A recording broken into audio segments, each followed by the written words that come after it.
আসসালামু আলাইকুম বন্ধুরা, এই দেখো আজকে আমার কি চলে পাতিলটা সাইডে দিয়ে তুলে এসেছি। পুরা পাতিলে রান্না করবো, কে কে বেশি কিছু পাতিলে রান্না করে খাওয়া আমার বলবা। দেখো পুরা পাতিলের তরকারিটাই আজকে মজা হবে বেশি। দেখো এটা দিয়ে, এটা হচ্ছে গরিবের ইলিশ মাছ। হ্যাঁ, মানে হইলো এটা তেলাপিয়া মাছ, এটা হলো গরিবের জান্নাতি মাছ। আল্লাহ তাআলা বলছে তেলাপিয়া মাছ জান্নাতি মাছ। এই যে আমি তেলাপিয়া মাছ দিয়ে আজকে এলেঞ্চা শাক রান্না করবো, তোমাদের দেখাচ্ছি। দাঁড়াও, এই পর্যায়ে মাছটা কষে গেলে এবার দিয়ে দিলাম এলেঞ্চা শাক।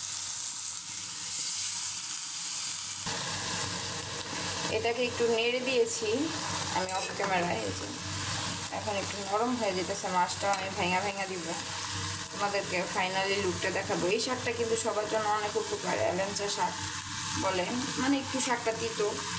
আমি সাথে একটু দইনা পাতাও ব্যবহার করবো। এখন আপাতত একটু ঢেকে রাখি, তোমাদের সাথে কিছুক্ষণ পরে আবার মনে করো এটা নিয়ে আলোচনা করতেছি, শাকটা কিভাবে আসলো, কি হইলো। রান্না করতে করতে তোমাদের সাথে একটু গল্প হয়ে যাবে। আমার আব্বু এখন শাক নিয়ে আসছে, রাত্রে বাজে 11টা। এলেঞ্চা শাক আমার খুব পছন্দের খাবার, এর জন্য মাছও কাটা ধোয়া ছিল।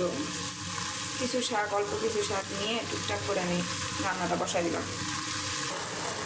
আমি এটাতে অল্প একটু পানি ব্যবহার করি না, শুধু মাছটা কষানোর সময় পানি দিয়েছিলাম। এখন ধনেপাতা দিয়ে দিব। এই হচ্ছে বন্ধুরা আমার তরকারির ফাইনালি লুক। এভাবে কারা কারা খাও আমাকে জানাবা, তরকারিটা কেমন হয়েছে সেটাও জানাবো। খুব হাফেজ।